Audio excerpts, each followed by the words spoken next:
welcome back to my channel. This week's video is all about observation.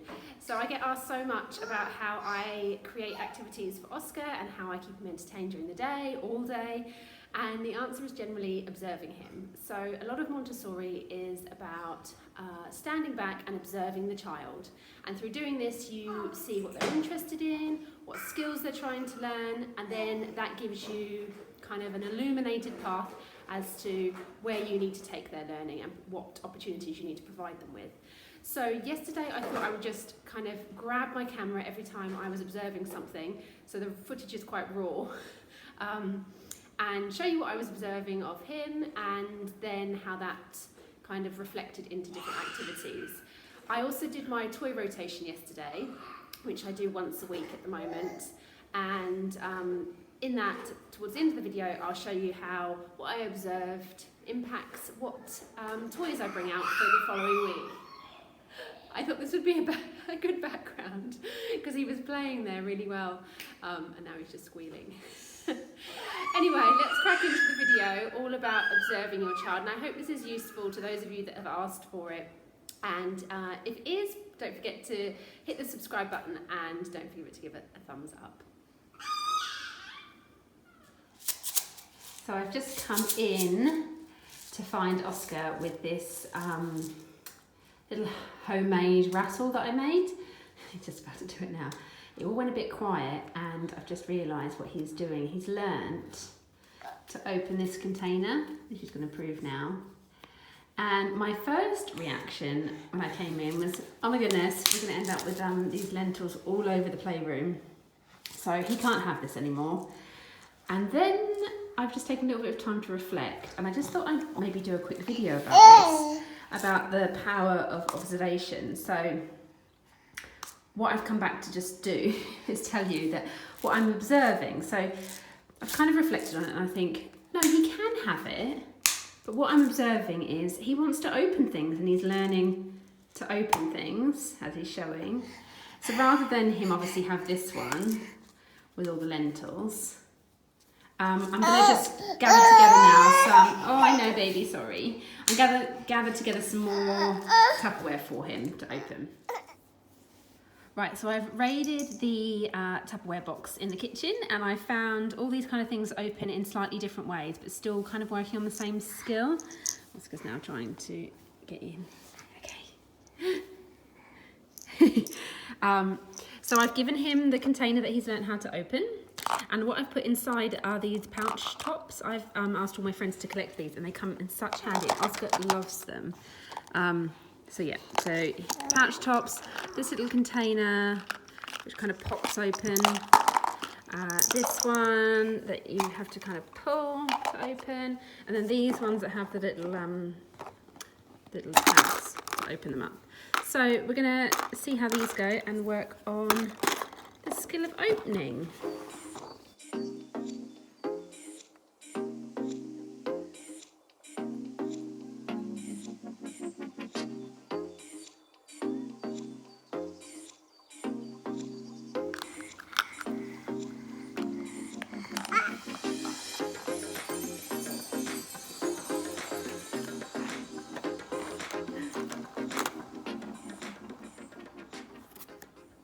Okay, so here is another observation for today. This shape sort has been out in our toy rotation this week, and a couple of times I've come over and noticed, I'll try and do this one-handed, that it's got all the shapes here, but the blue and green are the only ones that are going in, partly because the blue also goes through the green hole. So yeah, and then once he does those two, he's not even bothering to attempt to do things, he's just trying to get these out. So I'm going to take away the rest of them, except for the yellow one, because that's kind of the next easiest shape. Oh, I hope you've done it. And we're just going to focus our attention basically on getting these, matching these with the colour. The blue one.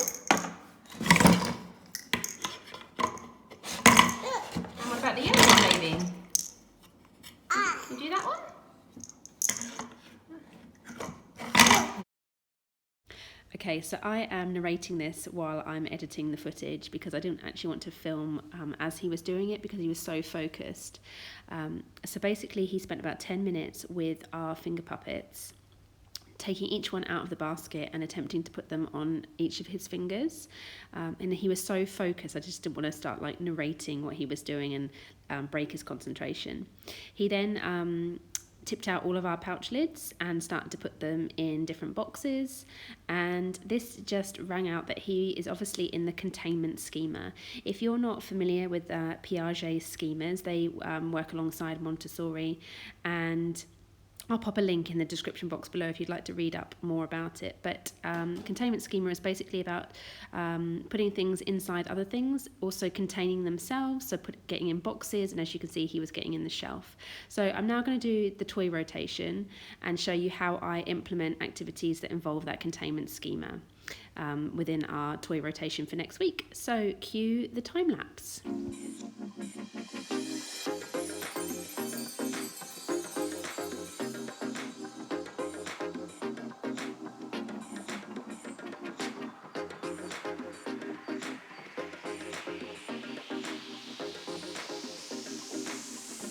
So Oscar has just woken up and I have literally just finished, so that was good. And this is what our new toy rotation looks like for this week. Normally he'd have this on a Monday morning, so he's having it a little bit early and he is squirming out of my arms to go and have a look. So we'll start with what he is going for. So over on here, I have put some fruits in a basket and some pom-poms. And then this, what is it, a loaf tin with some elastic bands over it so that he can put things in. Because as I've observed today, he likes to put things in. So this is a bit more of a challenge than just, you know, a box. So pom-poms are fairly easy, but maybe getting a watermelon in is a bit more tricky. And this is just, you're just observing the beauty of a toy rotation. These are not new toys. These are things that he's had before, but yet because they've been away for a couple of weeks, he gets that kind of excitement back for them. Thank you. So yeah, so over here we've got that, and then underneath we've just got some loose parts and then a couple of musical instruments lurking in there.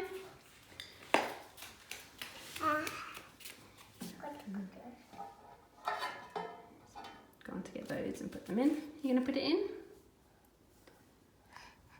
want to put it in? Oh, it's tricky, isn't it? Yeah. Thank you. Then we have his basket of soft toys. This does change, but actually he's so into the fox and the panda at the moment. In fact, he's learnt to understand what panda and fox is, and he goes and gets them, so they're staying. I've just moved them in the room because that also livens them up. Panda! Panda! And then we have our Grimm's Rainbow, which tends to stay out quite a lot because it gets played with all the time, and that's the whole point of toy rotation, is if they're still keen on it and they're still using it, you keep it out. And if it becomes not touched for the course of the week, then you can put it away. Again with the balls, they've been out still and he's still playing with them, so I've kept them out. And then it is Halloween. If you've seen my Halloween craft video, that's why all of this is still up. It's Halloween this coming Wednesday, so that will stay up till then. And then on the shelves, I'll go through what we've got. So focusing on that kind of opening and putting things in. I've gone with, I might just quickly take that book away from him because otherwise he's going to keep pressing it. Okay, so we have a tissue box with a hole, and I've put the Grappat rings there, but no doubt he'll find other things to put in that hole. These things were all still out from last week, although I've just minimised it because he was really interested in the horse, really interested in the duck, and really interested in the girl. Horsey! You can put it on the bridge. really interested in the girl riding the tractor, so that's stayed. I had all of the farmyard animals out, so I just kept the ones that he's interested in. As you saw, he was really interested in the finger puppets, so I've put them in a low basket so that he can really see them easily. Up here I've got a paper bag, and then I've just focused on opening and closing things. So I've put a couple of things with the zips.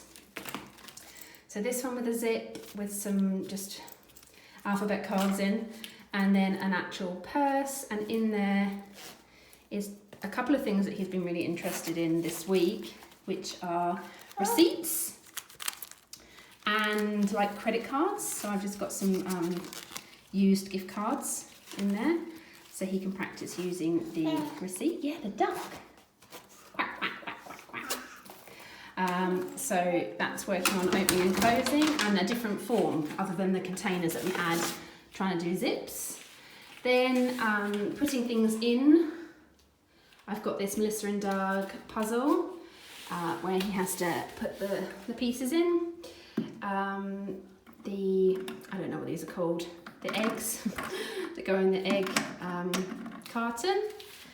These cars have been out since last week, but he loves them, so they've stayed. I've just moved them in the unit to a different place. And then, sorry, I've gone a bit of a strange way about this. And then the ball run, so he has to put the ball in and either knock it with a hammer or push it for it to go down. Then I've cracked out the cardboard box with the door so that he can get in things, as we're going with a getting in thing. She's just about to do. Yeah. And then book-wise, I've chosen books that involve mostly moving, or all our books that have like holes in so that he can put his finger in, as he did with the puppets, so he can you know, put his finger, as he's doing, in. So we've got Hungry Caterpillar, Postman Bear has flaps, this one just has the sound, but he has a button to press, so pressing and pushing things in. Flaps, this one has things to kind of follow and holes, and this is just a book from last week that he is still loving. And then I'll just show you the other things we have available. So here is his cleaning things. They tend to always be out because he loves using the broom and the dustpan and brush. Your broom. And then over on his table, I've just changed the activities, like I said. I've minimised the things for his shape sorter, so the green and the blue, which he was quite confident with doing, keeping those and adding the yellow. And then, yeah, and then this activity that has like holes, and he has to put the cylinder in the hole. This is actually a more complicated activity. They're all sized from highest to lowest, and there's 5 different colours, so I've just minimised this activity to make it easier for him. And so yeah, he just puts these like in the holes, like so. And then out here, I've just laid out the containers. These will end up all over the place because that's just what he does, so I just put them there, and they'll be in the living room, whatever. He has his trike because he likes to get on it, and it's a real physical gross motor. And then if you follow me on Instagram, you'll have seen I made this after his obsession with the little wooden cars. It's just a ramp and like a garage I made with toilet rolls for the cars to pop in, and then like the tractor and the bigger cars can go underneath, and then they can all go down the ramp as well as the balls.